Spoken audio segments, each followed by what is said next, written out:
선물로 할 때가 많이 있습니다. 설교 본문을 보면 바울 선생은 우리들의 언행을 통해서 예수 그리스도와 일치감을 보여주라고 권면하고 있습니다. 이 말씀의 의미는 우리가 늘 교회 예배 드리러 가고 목에는 십자가를 걸고 자동차에는 기독교의 심볼인 생선 마크를 달고 다니는 것을 의미하는 것이 아닙니다. 바울 선생께서 말씀하시는 예수 그리스도 안에서의 정체감은 우리 모두가 예수 그리스도께서 생각하시는 것처럼 생각하고 예수 그리스도께서 말씀하시는 것 같이 말하고 예수 그리스도께서 행동하시는 것처럼 행동하는 것을 말하고 있습니다. 바울 선생은 오늘 본문을 통하여 우리 모두가 예수님과 일치감을 갖도록 권면을 하십니다. 그런데 예수님께서는 어려움이, 고난이 무엇인가를 잘 알고 계셨습니다. 예수님께서는 고향에서 쫓겨나셨습니다. 협박을 수없이 받으셨습니다. 친구로부터 배신을 당하셨습니다. 추종자들로부터 버림을 당했습니다. 거짓 증거자들에 의해서 여러 번 피서를 당했습니다. 조작된 재판을 받았습니다. 구타를 당했습니다. 결국은 갈보리 언덕 십자가에서 사형을 당하셨습니다. 예수님께서는 고통이 무엇인가를 아셨습니다. 동시에 고통과 고난을 어떻게 하면 극복하는가에 대해서도 익히 알고 계셨습니다. 히브리서 4장 15절에 보면 우리에게 있는 대제사장은 우리의 연약함을 동정하지 못하실 리가 아니요 모든 일에 우리와 똑같이 시험을 받으신 이로되 죄는 없으시니라고 하셨습니다. 사랑하는 성도 여러분, 이 연속 설교를 잘 들으면 우리가 어떻게 고통과 고난을 잘 대면하고 효과적으로 극복하고 예수 그리스도와의 일체감, 정체감을 갖는가, 즉 승리할 수 있는가에 대한 진리들을 알 수 있게 될 것임을 믿으시기를 주님의 이름으로 축원합니다. 오늘 설교의 본론으로 고난과 고통이 난무한 불공평한 세상을 잘 살 수 있도록 필요한 위로와 힘을 얻기 위해서 우리가 예수 그리스도 안에서 그리스도와 일체감을 갖게 하는 4가지 요인을 말씀을 드리겠습니다. 오늘 설교 본론의 첫째로 여러분이 예수님과 그리스도 안에서 일체감을 느끼기 위해서 예수 그리스도와 연합이 일어나야 됨을 생각을 해 보겠습니다. 여러분이 예수 그리스도와 연합하고 그리스도 안에서 일체감을 느끼기 위해서 성령님께서 여러분을 먼저 초청하셔야 됩니다. 성경은 사탄을 가리켜서 먹이를 찾아 헤매는 허기진 사자와 같다라고 하였습니다.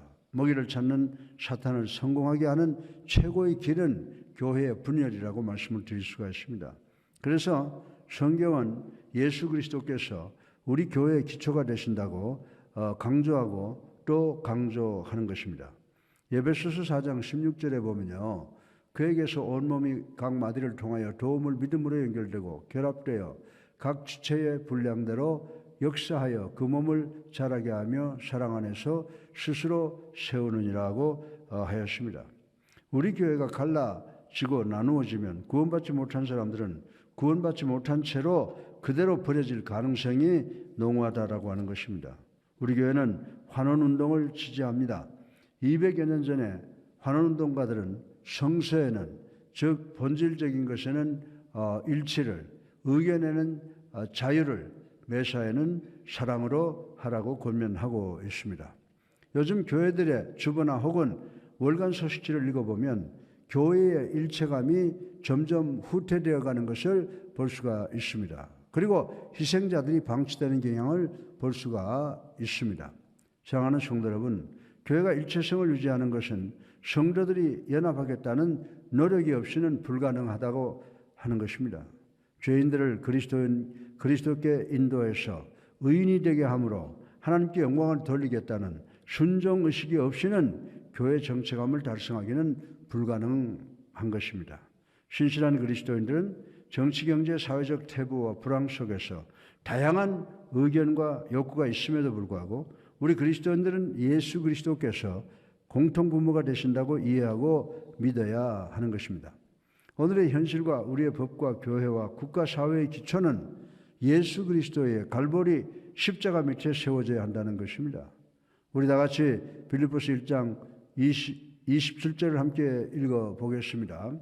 오직 너희는 그리스도의 복음에 합당하게 생활하라. 이는 내가 너희에게 가보나 떠나 있으나 너희가 한 마음으로 서서 한 뜻으로 복음의 신앙을 위하여 협력하는 것과. 아멘. 우리 교회는 한 사람처럼 우리 모두가 만족해야 되고 한 목소리를 내야 한다는 것입니다. 다시 말해서 여러분은 사탄을 대항해서 싸우기 위한 연합된 한 가지 목적을 가지고 복음 위에 굳건하게 서야 한다는 것입니다. 사랑하는 성도 여러분, 성도와 교회가 연합할 때 교회가 예수 그리스도의 간증 위에 서게 되면 강해지고 복받게 되는 것입니다. 그래서 믿지 않는 세상은 예수 그리스도의 간증을 폐기하여 땅속에 묻어버리려고 하는 것입니다. 교회가 분열할 때 이는 세상으로 하여금 예수님과 성도들을 조롱하게 하는 동기를 부여하는 것입니다. 보라, 저들의 입은 온갖 선한 말을 다 하나 우리와 다른 것은 아무것도 없다라고 합니다. 우리 모두는 건강하고 평안한 교회는 헌신적인 신실한 그리스도의 공동체임을 알 수가 있습니다. 여러분들의 삶은 지역사회에 예수 그리스도에 대한 인식을 변화시키는 데 큰 영향을 끼치게 됩니다. 따라서 성도들끼리 그리고 교회들끼리 비난과 비판은 교회 분열을 초래하게 되고 세상으로 하여금 우리를 조소하게 만들게 됩니다. 에베소서 6장 12절에 우리의 씨름은 혈과 육을 상대하는 것이 아니요 통치자들과 권세들과 이 어둠의 세상 주관자들과 하늘에 있는 악의 영들을 상대함이라고 했습니다. 사랑하는 성도 여러분, 우리 교회는 41년 동안 분열이 없었습니다. 그러나 사단은 계속해서 우리를 분열시키려고 노력하다가 실패하고 몇몇 분으로 하여금 교회를 떠나게 했습니다. 우리 교회는 교회 프로그램과 재정 문제와 행정과 관리 문제에 대해서 아직까지 크게 불평불만은 한 사람은 없었으므로 우리 교회는 오늘날까지 건강하고 평안한 교회로 축복받는 교회로 유지 발전해오고 있습니다. 그래서 바울 선생은 그리스도인들이 그리스도 안에서 연합해야 됨이 왜 그토록 중요한가를 강조하고 또 강조하고 있습니다. 바울 선생은 우리 그리스도인들이 예수 그리스도와 연합되어야만 다른 그리스도인들과도 연합할 수 있다고 믿었습니다. 그래서 바울 선생은 에베소서 4장 3절에 평안에 매는 줄로 성령이 하나 되게 하신 것을 힘써 지키라고 하셨습니다. 바울 선생은 교회가 하나 되라. 그러나 거기서 머물러서는 안 된다고 했습니다. 예수 그리스도를 위해서 고난당하고 핍박당하는 것을 더 확실하게 결단하라는 말씀을 기억하시는 여러분 되시기를 주님의 이름으로 축원합니다. 둘째로 예수 그리스도의 발자취를 따라간다고 하는 것은 고통스러운 일임을 생각을 해 보겠습니다. 예수님께서는 당신이 의로하신 것을 당신을 따르는 제자들이 이해하기를 원하십니다. 여러분이 예수님을 위해서 고생하라고 합니다. 이는 어쩌면 이상한 교훈같이 들릴 때가 있으나 이 교훈은 진리라고 하는 것입니다. 제가 작년 언젠가 고난의 의미에 대해서 설교를 한 번 또 한 적이 있습니다. 그런데 예배 후에 어느 권사님이 제게 와서 목사님께서 고난에 대해서 설교하시는 것을 듣기 전까지는 저는 고난이 무엇인지 전혀 이해하지 못했던 것 같습니다 라고 했습니다. 저는 그 부인의 의도가 무엇인지 알 것 같습니다. 바울 선생은 예수 그리스도를 위하여 고생하는 것을 부끄러워하지 않았습니다. 바울은 하나님께서 자신이 예수 그리스도를 위해서 고난당할 만한 사람이라는 것을 인정하는 것을 기뻐했습니다. 예수 그리스도께서는 당신의 제자들에게 절대로 장밋빛 같은 길을 약속하지 않았습니다. 그러나 예수님께서는 십자가의 고난을 약속하셨습니다. 바울 선생은 초대교회 성도들이 무엇을 기대해야 되는가에 대하여 대단히 민감했습니다. 바울 선생은 빌립보서 1장 28절로 29절을 통해서 이런 말씀을 했습니다. 우리 다 같이 빌립보서 1장 28절로 29절을 읽어보겠습니다. 무슨 일에든지 대적하는 자들 때문에 두려워하지 아니하는 일을 돕고자 함이라. 이것이 그들에게는 멸망의 증거요 너희에게는 구원의 증거니 이는 하나님께로부터 난 것이라. 그리스도를 위하여 너희에게 은혜를 주신 것은 다만 그를 믿을 뿐 아니라 또한 그를 위하여 고난도 받게 하려 하심이라. 아멘. 예, 아멘이죠. 예. 사랑하는 성도 여러분, 우리들은 예수님을 위하여 받은 물리적 육체적 고난은 대단히 적습니다. 그러나 우리는 예수님을 위하여 혈과 육이 아니라 영적 전쟁을 해야 될 때가 많이 있다고 하는 것을 부인할 수가 없습니다. 그리고 영적 문제에 대하여 우리는 깊은 관심을 가져야 됩니다. 예수님께서는 마가복음 8장 34절을 통해서 누구든지 나를 따라오려거든 자기를 부인하고 자기 십자가를 지고 나를 따를 것이니라고 했습니다. 우리는 예수님을 위하여 고생하는 것이 무엇인지 잘 모릅니다. 대부분의 그리스도인들은 예수 그리스도를 위해서 위험을 당하게 될 경우에 용감하게 일어서지 못하는 이유와 경우가 많이 있습니다. 그것은 바로 주변으로부터 받을 손가락질과 수모가 부끄러워서일 것입니다. 이런 경우에는 방해를 어려움을 피하려고 침묵을 지키는 것이 훨씬 쉽습니다. 어떤 사람이 통계를 보니까 95%의 자동차 사고는 자기 집 5마일 안에서 일어난다는 보고를 읽은 적이 있습니다. 그래서 그는 5마일 밖에 있는 집을 사서 이사를 갔다고 하는 이야기를 들었습니다. 여러분은 이렇게 해서 교통사고를 피할 수 있었는지 모르겠습니다. 이사 갈 수가 있습니다. 도망갈 수가 있습니다. 눈을 감아버릴 수가 있습니다. 그러나 사실은 불행은 선택적이지만 어려움은 필연적이라는 사실을 우리가 알아야 된다라고 하는 것입니다. 사도 바울 선생은 빌립보 교회를 위해서 편지를 쓴 동기가 있었습니다. 여러분들은 바울 선생이 이 편지를 감옥 안에서 손과 발에 착고를 차고 간수들에게 감시를 받으면서 썼다는 것을 기억하셔야 됩니다. 빌립보서 1장 29절로 30절을 보면 그리스도를 위하여 너에게 은혜를 주신 것은 다만 그를 믿을 뿐만 아니라 또한 그를 위하여 고난도 받게 하려 하심이라. 너에게도 그와 같은 싸움이 있으니 너희가 내 안에서 본 바요 이제도 내 안에서 듣는 바니라고 말씀을 했습니다. 사도 바울 선생은 초대교회 성도들에게 그리스도를 위해서 고생하라고 도전을 하고 있습니다. 초대교회 성도들은 바울 선생은 당신이 설교한 대로 실천하는 사람이라고 하는 것을 알았습니다. 그러면 바울 선생이 그리스도를 위해서 당하는 고난을 참을 수가 있는 이유가 무엇입니까? 왜냐하면 예수님께서 바울 선생의 모델 본보기가 되셨기 때문입니다. 사랑하는 성도 여러분, 빌립보서의 내용이 우리에게 주는 의미는 천둥 번개와 같은 삶의 고통은 인간의 외면적 삶에 의한 것이 아니라고 하는 것입니다. 그래서 이 편지는 예루살렘 궁전에서 쓴 것이 아니라 감옥 안에서 고통과 고난 가운데 쓰여진 것입니다. 빌립보서 4장 1절로 12절에 보면 바울 선생은 내가 궁핍함으로 말하는 것이 아니라 어떠한 형편에서든지 나는 자족하기를 배웠노니 나는 비천에 처할 줄도 알고 풍부에 처할 줄도 알아. 모든 일 곧 배부름과 배고픔과 풍부와 궁핍에도 처할 줄 아는 일체의 비결을 배웠노라 라고 말씀했습니다. 여러분이 예수님과 연합하기를 원하신다면 여러분은 먼저 주님과 하나가 되어야 하고 주님과 하나 되기 위해서는 주님을 위해서 고난당하기를 기뻐해야 되는 줄로 믿으시기를 주님의 이름으로 축원합니다.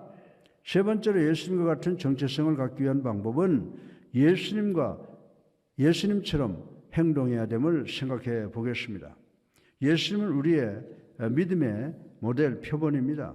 어느 교회 목사님이 당신의 교회 성도들에게 무엇을 하든지 먼저 예수님께서 현재 이곳에 계시면 어떻게 생각하고 어떻게 하실까를 먼저 생각해 보라고 도전을 했습니다.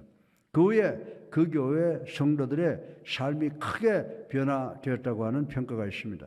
왜냐하면 그 교회 성도들이 일생일 때 처음으로 그리스도께서 자신들에게 원하는 것이 무엇이냐를 생각했기 때문이라고 했습니다. 베드로전서 2장 21절에 보면 이를 위하여 너희가 부르심을 받았으니 그리스도도 너희를 위하여 고난을 받으사 너희에게 본을 끼쳐 그 자취를 따라오게 하려 하셨느니라. 아멘. 이 의미는 예수님같이 행동하라. 왜냐하면 예수님께서 여러분을 위해 사셨기 때문이다 라고 하는 의미를 내포하고 있습니다. 그러나 바울 선생은 빌립보서 2장 3절로 4절을 통하여 아무 일에든지 다툼이나 허용으로 하지 말고 오직 겸손한 마음으로 각각 자기보다 남을 낮게 여기고 각각 자기 일을 돌보는 대로 또한 각각 다른 사람들의 일을 돌아보아 나의 기쁨을 충만하게 하라. 아멘. 예. 그러시면서 여기에 두 가지 조언을 하신 것을 볼 수가 있습니다. 첫 번째 조언은 여러분 모두는 겸손하라는 것입니다. 겸손은 필수품입니다. 우리들이 사는 문화는 긍지의 문화입니다. 자긍심이 너무 강합니다. 우리들은 주변에다가 나는 적어도 이런 면에 대해서는 자신감을 갖고 있습니다 라고 합니다. 그런데 겸손은 대단히 이상한 특성을 가지고 있습니다. 여러분이 나는 겸손하다라고 생각하는 그 순간부터 여러분은 겸손한 것이 아닙니다. 사도 바울 선생은 무엇이든지 이기적이나 험악한 생각으로 하지 말라고 했습니다. 너희들은 예수님같이 겸손하게 행하라고 말씀을 했습니다. 둘째로 너희는 다른 사람을 높이라고 했습니다. 바울 선생은 다른 사람은 나보다 낫게 여기라고 했습니다. 내 자신의 유익을 굳지 말고 다른 사람들의 필요에 대해서 관심을 가지라고 했습니다. 우리는 이 고난에 대한 연속 설교에서 어떻게 고난을 핸들하는가를 생각해 보겠습니다. 자신의 아픔을 피하는 자는 다른 사람의 어려움을 도와주기는 어렵습니다.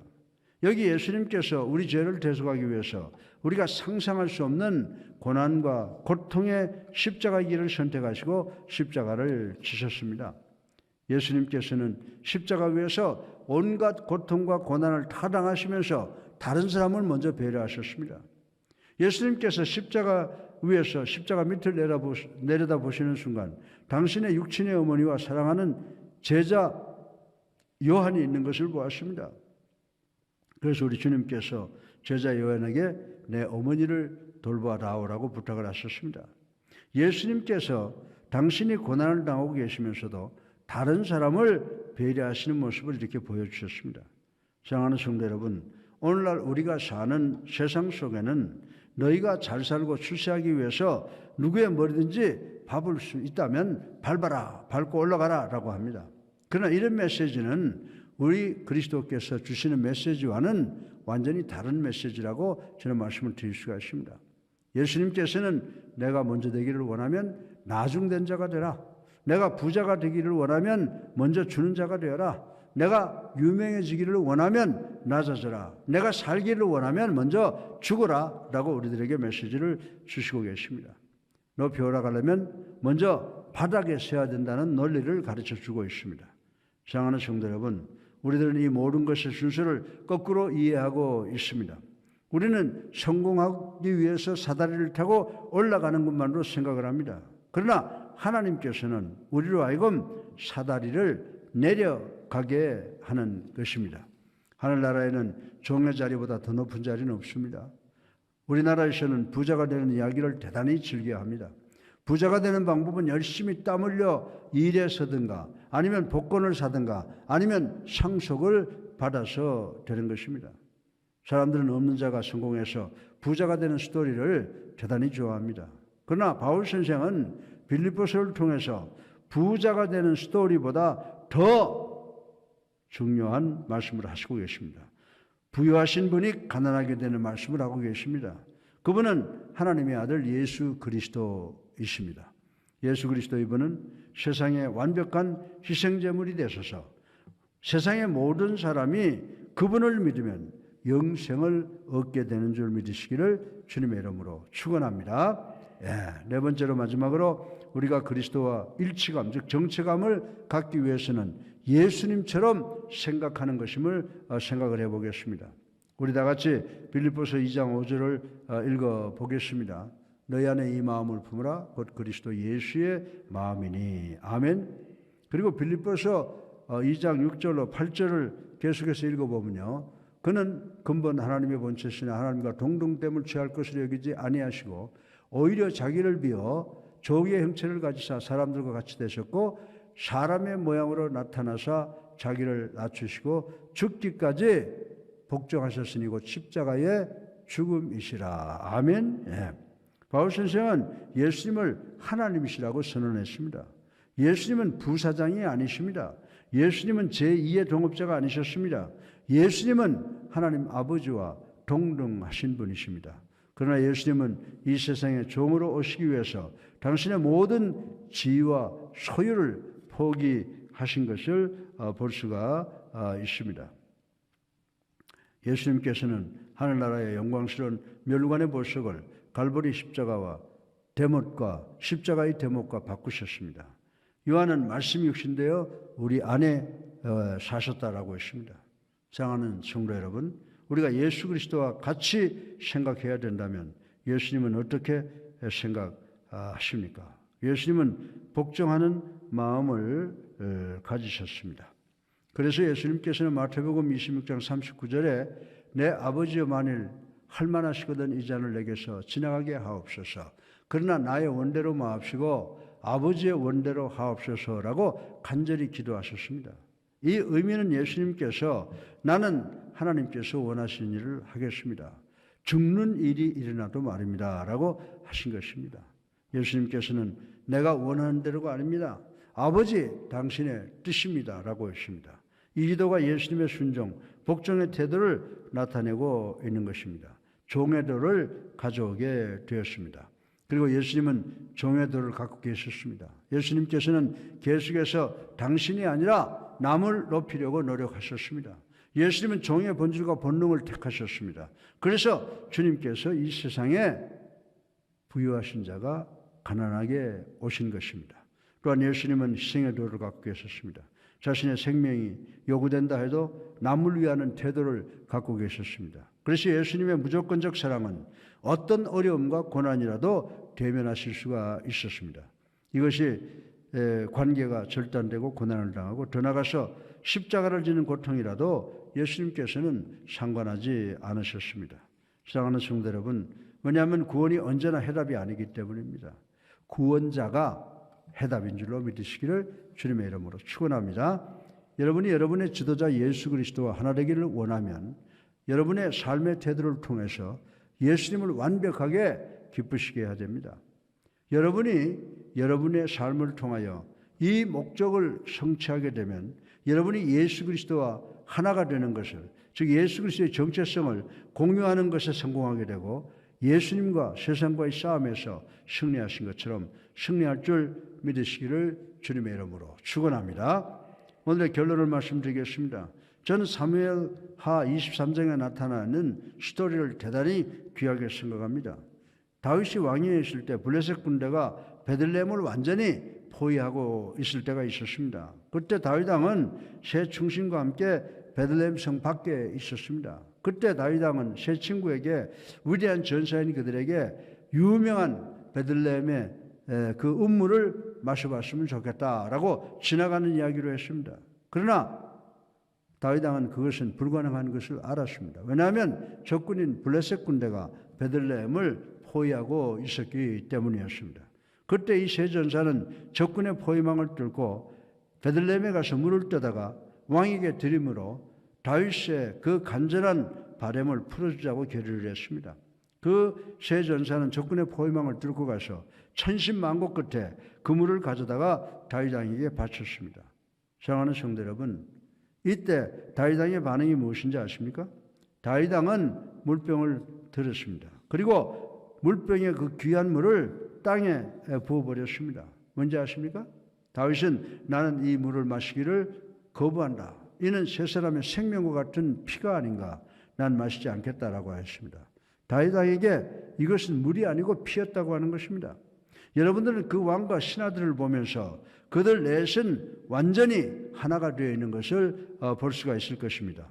우리 모두도 예수 그리스도 안에서 한 정체감을 갖기 위해서 우리 주님과 하나가 되어야 함을 명심하시기를 주님의 이름으로 축원합니다. 사랑하는 성도 여러분, 여러분은 어떻습니까? 여러분은 만왕의 왕이신 예수 그리스도께 속해 계십니까? 예수 그리스도와 일체감을 갖고 계십니까? 여러분 모두가 생각하는 것, 말하는 것과 행동하는 것을 주님과 일치하심으로 어떤 고난과 고통이라도 극복하시고 복받고 승리하시는 삶을 살아가시는 우리 예수사랑교회 성도님들 되시기를 주님의 이름으로 축원합니다.